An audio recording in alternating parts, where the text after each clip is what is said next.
अस्सलाम वालेकुम नाज़रीन, तेलंगाना न्यूज़ टुडे में आपका खैर मकदम है। मैं मोहम्मद इजहार, पेश खिदमत हेडलाइंस।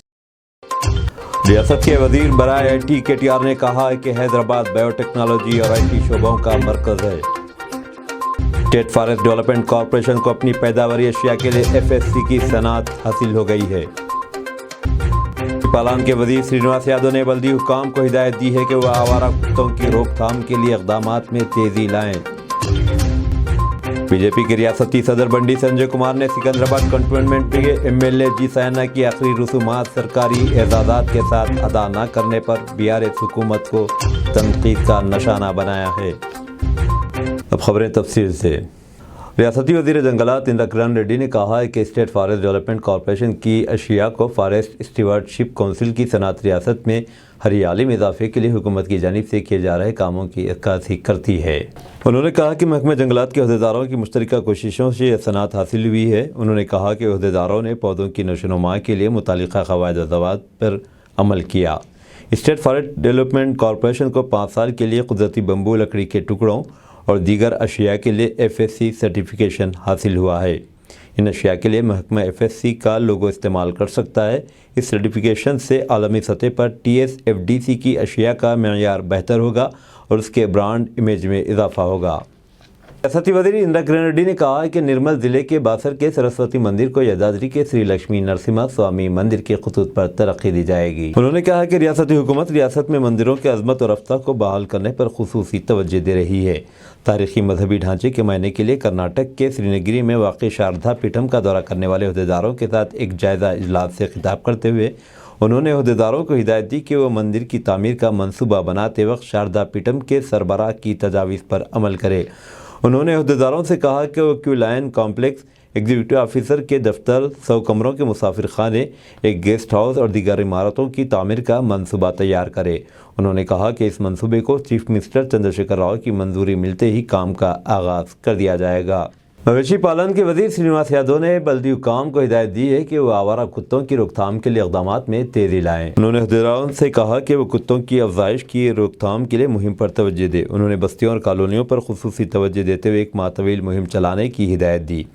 श्रीनिवास यादव ने आवारा कुत्तों और बंदरों के मसले पर आज आला सतही इजलास मुनाकिद किया। उन्होंने अंबरपेट में आवारा कुत्तों के हमले में एक 4 साला लड़की की मौत पर अपने दुख का इजहार किया।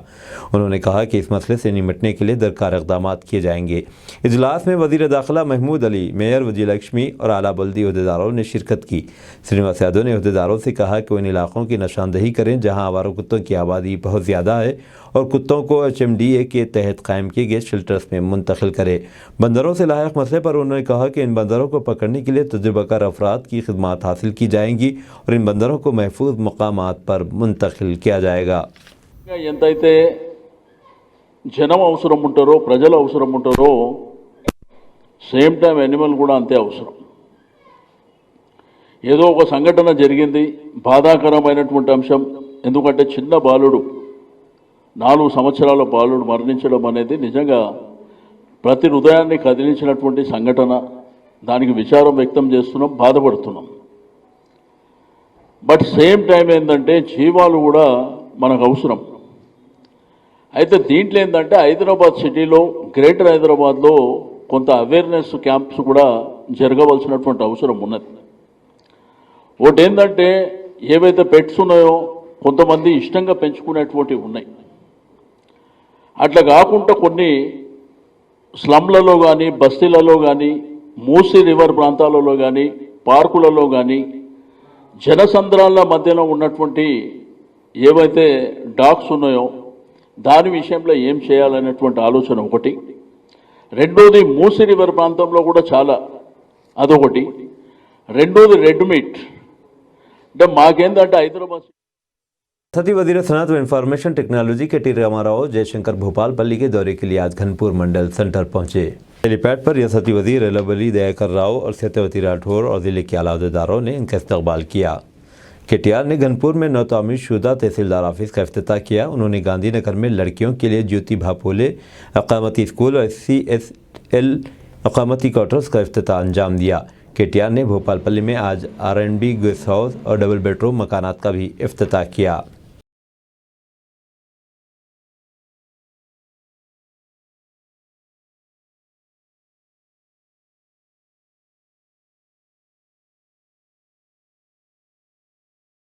नरेंद्र मोदी ने सब्ज तवानाई के शोबे में पायदार तरक्की के लिए अपनी हुकूमत के अहद का अदा किया है। वो आज भारतीय सनतों के मरकजी वजीर डॉक्टर महेंद्र नाथ पांडे के एक ट्वीट का जवाब दे रहे थे। डॉक्टर पांडे ने बताया कि फेम 2 स्कीम के तहत इलेक्ट्रिक मोटर गाड़ियों की वजह से 22.9 करोड़ लीटर ईंधन की बचत हुई है और 33.9 करोड़ किलोग्राम कार्बन डाइऑक्साइड की कमी हुई है।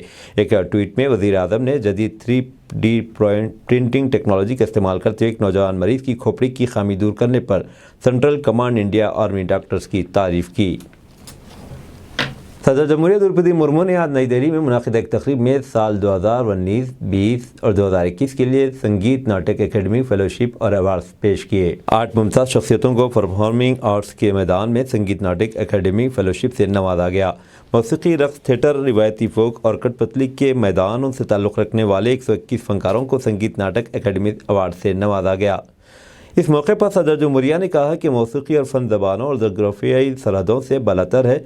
उन्होंने कहा कि भारत की मौसीकी और फ़नून की दुनिया भर में तारीफ़ की जाती है। मरकज़ी वज़ीर सयाहत व सक़ाफ़त किशन रेड्डी ने कहा कि हुकूमत फ़नकारों को एजाज़ पेश करने की पाबंद है। मुझे बताया गया है कि ये पुरस्कार परफॉर्मिंग आर्ट्स के क्षेत्र में सर्वोच्च राष्ट्रीय सम्मान है। अतः इस उपलब्धि के लिए मैं सभी पुरस्कार विजेताओं को विशेष बधाई देती हूँ।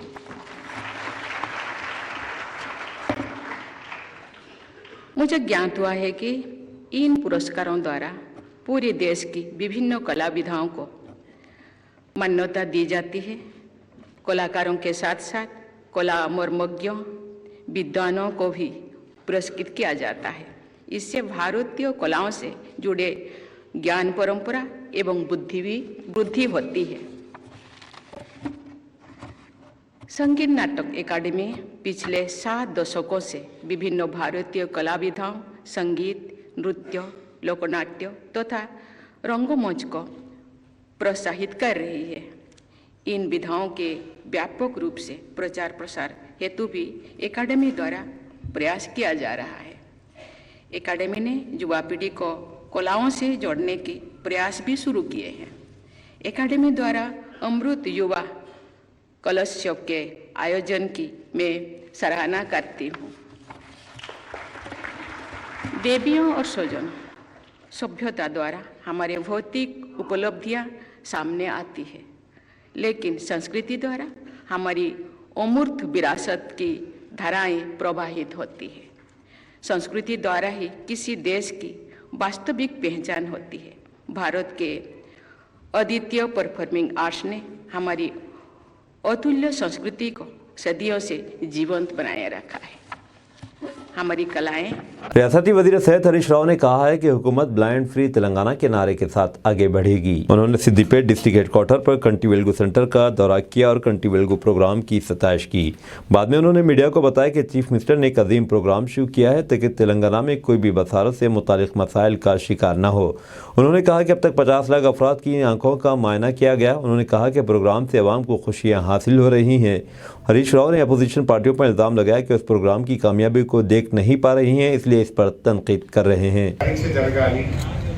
ప్రతి ఒక్కరికి కూడా అవసరమైన వారికి అద్దాలు ఇప్పించే విధంగా ప్రజాప్రతినిధులు మరింత ఉత్సాహంతో పనిచేసి జిల్లాలో ప్రతి ఒక్కరికి పరీక్ష చేసే విధంగా కృషి చేయాలని చెప్పి కోరుతూ ప్రజలందరూ కూడా దీన్ని ఉపయోగించుకోవాలని విజ్ఞప్తి చేస్తున్నారు. చాలా చోట్ల కూడా కౌన్సిలర్లు, సర్పంచులు, ఎంపీటీసీలు, ఇతర ప్రజాప్రతినిధులు చాలా కష్టపడి పనిచేస్తున్నారు. క్యాంపు జరిగినన్ని రోజులు కూడా చాలా ఎఫెక్టివ్గా అక్కడే ఉండి సర్పంచులు, కౌన్సిలర్లు పొద్దున్న నుంచి సాయంత్రం దాకా ఉండి చేయిస్తున్నారు. యావరేజ్గా చూస్తే స్టేట్లో సిద్దిపేట జిల్లా ఫస్ట్ ప్లేస్లో ఉంది. 1,68,062 మందికి ఇప్పటిదాకా సిద్దిపేట జిల్లాలో పరీక్ష చేశాం. అంటే జిల్లా ప్రజలు బాగా ఉపయోగించుకుంటున్నారు.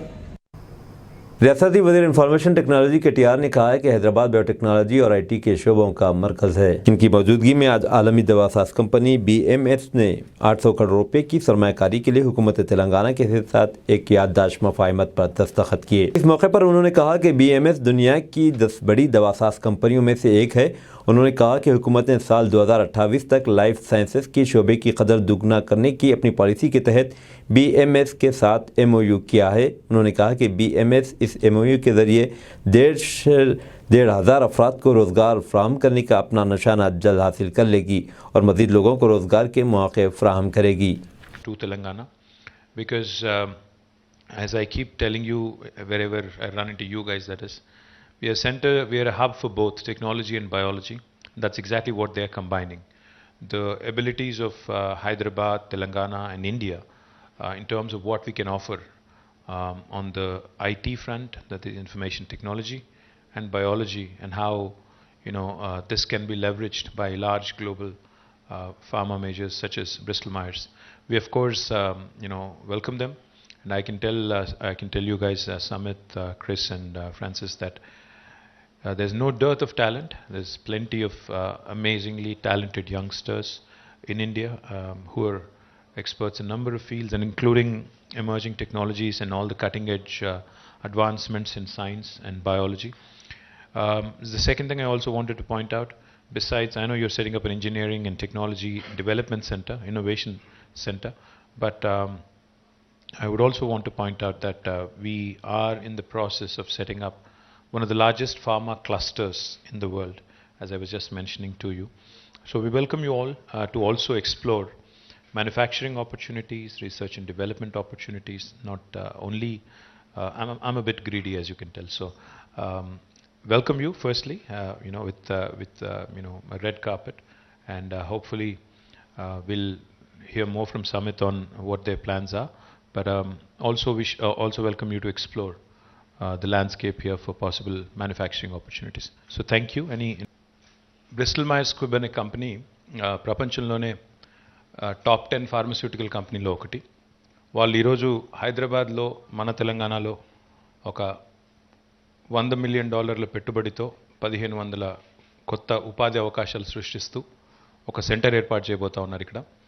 దానికి వారికి హృదయపూర్వకంగా रियासती पुलिस ने रियासत में डिस्ट्रिक्ट क्राइम रिकॉर्ड्स ब्यूरो की कारकर्दगी को बेहतर बनाने के लिए नए तरीके इख्तियार करने का ऐलान किया है। DGP अंजनी कुमार ने कहा कि आला अहदेदारों के लिए महकमा एक खसूसी प्रोग्राम मुनाकिद करेगा। इस प्रोग्राम के दौरान हर DCRB के इंचार्ज को खसूसी ट्रेनिंग दी जाएगी। DGP ने कहा कि ट्रेनिंग इस CRB state crime record bureau की मदद से मुनाकिद की जाएगी। प्रोग्राम की तकमील के बाद DCRB के 10 काबिल इंस्पेक्टर्स को इनामात दिए जाएंगे। बीजेपी के रियासती सदर बंडी संजय कुमार ने सिकंदराबाद कंटोनमेंट के MLA जी सायना की आखिरी रसूमात सरकारी आज़ादात के साथ अदा न करने पर BRS हुकूमत को तनकीद का निशाना बनाया है। उन्होंने याद दहानी करवाई कि हुकूमत ने किस तरह हैदराबाद के 8वीं निज़ाम मुकर्रमजा की आखिरी रसूमात को सरकारी एजाज़ात के साथ अदा की थी। उन्होंने कहा कि मुकर्रमजा की आखिरी रसूमात के लिए रियासती हुकूमत के अहदेदार 3 दिन तक मौजूद थे, लेकिन सायना को, जो कि एक गैर मुतनाज़िया शख्सियत थे और 5 मरतबा MLA मुंतखब हुए थे, ये इज़्ज़त व एहतराम नहीं दिया गया। संजय ने इल्ज़ाम लगाया कि सायना की आखिरी रसूमात सरकारी एजाज़ात के साथ अदा नहीं की, क्योंकि वो चीफ मिनिस्टर के अहदे के लिए रियासती वज़ीर KT रामाराव की तायद नहीं करते थे।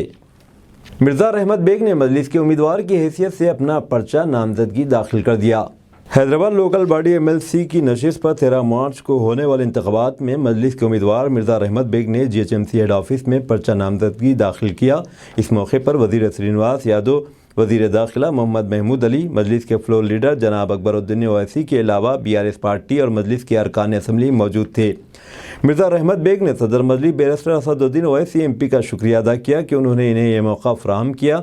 उन्होंने कहा कि वह MIM में इस वक्त से काम कर रहे हैं जब वो छोटे थे। रहमत बेग ने इस बात पर खुशी का इजहार किया कि जमात इनकी काविशों के एतराफ़ में इतना बड़ा ओहदा देकर जिम्मेदारी सौंपी है। पहाड़ी शरीफ के इलाके उमर कॉलोनी में कांग्रेस कायदीन का दौरा। पहाड़ी शरीफ के महले उमर कॉलोनी वार्ड नंबर 14 में आज कांग्रेस के सीनियर लीडर मोहतरमा उज़मा शाकिर ने दौरा किया और कहा कि 28 वार्ड में पानी बिल्कुल नहीं आ रहा है, सड़कें बंद हो चुकी हैं, 5 साल से पानी नहीं आ रहा है, पानी की टांकी बंद है। उन्होंने हुकूमत से कहा कि यहाँ की आवाम बेहद परेशान और मुसीबत में ज़िंदगी गुजारने पर मजबूर है। TRS पार्टी और MIM दोनों इसके ज़िम्मेदार हैं।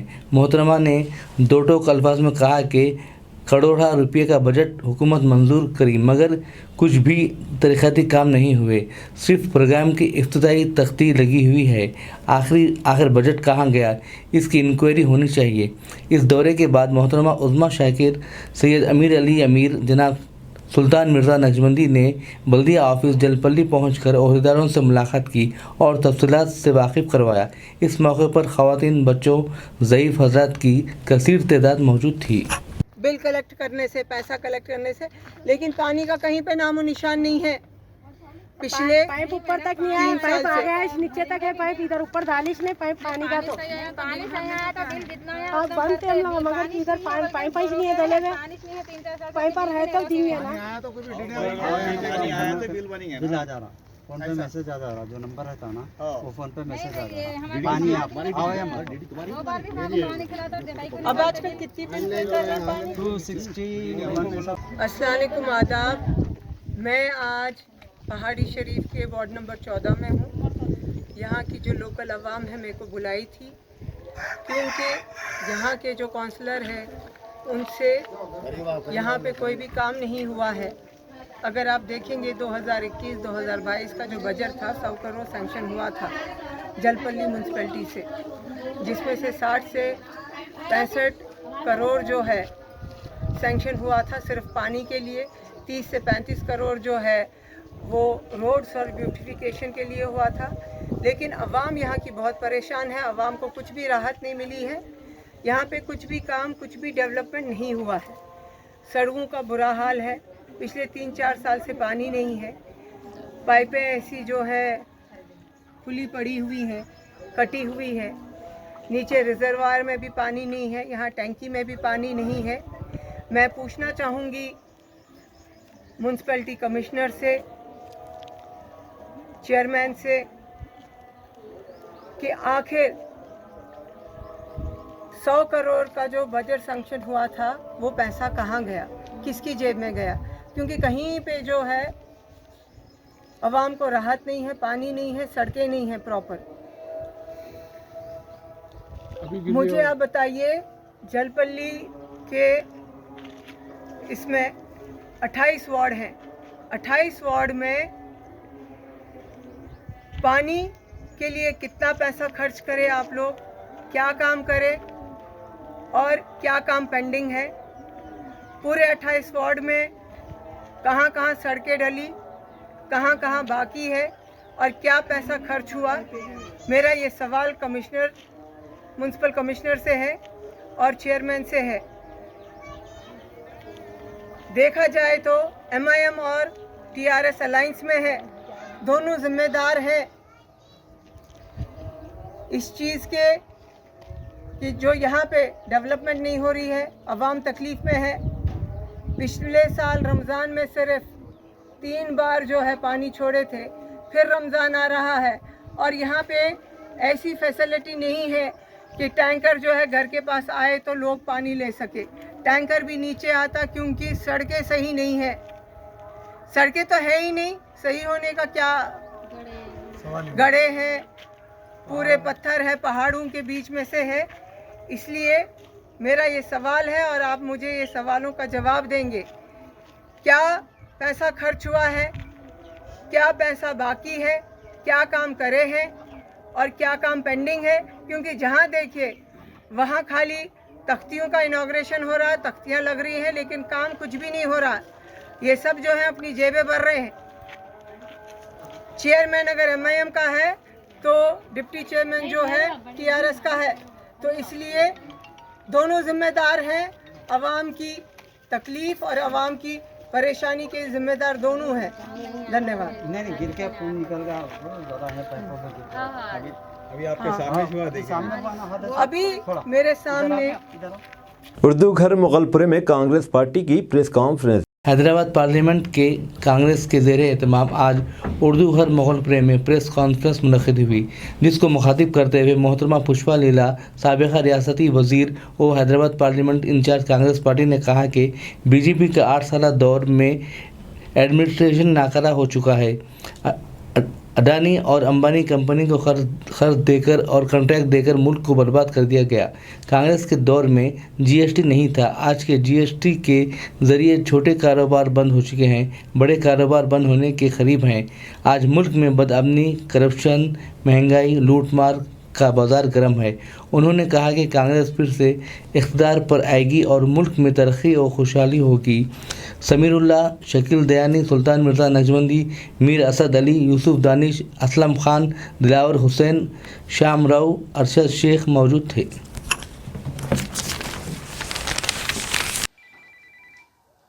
नमस्ते, अस्सलाम वालेकुम। आज हमारे बीच यहाँ पे के पुष्पा लीला मैडम, जो एक्स मिनिस्टर और हमारे टीपीसीसी वाइस प्रेसिडेंट हैं और हैदराबाद पार्लियामेंट इंचार्ज भी हैं। आज की ये प्रेस कॉन्फ्रेंस मोदी और अदानी की सांठगांठ को लेकर कि किस तरह मोदी की मदद से आज अदानी दुनिया की दूसरे नंबर अबीरी में दूसरे नंबर पे पहुंच गए हैं और किस तरह हुकूमत ने अदानी का साथ दिया और उनको एक बहुत बड़ा कारोबारी बनाया और उनकी मदद करते हुए इंडिया में एसबीआई और एलआईसी के फंड्स को किस तरह गुमराह करके इस्तेमाल किया गया। तो मैं मैडम से गुजारिश करता हूं कि वो प्रेस कॉन्फ्रेंस शुरू करें। और हमारा ये जो हमारा डेमोक्रेसी का वैल्यू को सेव करने के लिए मोदी सरकार ने इतनी सारे हरकत करे तो उनको नहीं छोड़ने का और ये सब पूरा रिकवर करने का, इन प्रश्नों का उत्तर नहीं देते हुए मोदी जी को घर को भेजने का प्रोग्राम पब्लिक को बोलने के लिए हम लोग हैदराबाद में आज मीटिंग लगाया है। तो अदानी, अंबानी, मोदी तीन मिलके लूटने वाला में नंबर 1 ये तीन हो गए। 3 चोर जाके देश को लूट रहे, उसमें छोटा चोर अमित शाह। तो ये लोग पूरा आर्मी से लेके हर में घोटाला है और हमारा देश का इन्वेस्टमेंट, फॉरेन इन्वेस्टमेंट भी दूसरा देशों का फंड भी ले लिया है। मतलब देश का गद्दारी के काम करने के लिए उन्होंने पीछे से सपोर्ट कर रहा है। तो देश को बचा रहने उन्होंने पूरा बेच दे रहे हैं। कल के दिन पूरा देशों का बच्चों को भी अपन को भी बेच देंगे, उसमें नो डाउट। हर एक इंसान को भी उनका ऊपर अपन को पूरा जो भी कर्जा है वो बढ़ गया है। कल के दिन उसका अपन नए बनते हुए अपन को भी उन्होंने बेच देगा, अदानी की, अंबानी को। ये तो अपन इसीलिए प्लीज़ पब्लिक समझने का टाइम आ गया। हमारा कांग्रेस पार्टी देश को अच्छा पार्टी है और गरीबों का पार्टी है, बस समझाने के लिए हम लोग आए हैं। और मोदी को कभी भी उन्होंने उनका जो भी बात बोलते हैं ना, डोंट बिलीव मोदी, चोर बड़ा चोर, बस। अब दीजिए इजहारुल हक को इजाज़त। मिलते हैं अगले न्यूज़ बुलेटिन में। देखते रहें तेलंगाना न्यूज़ टुडे।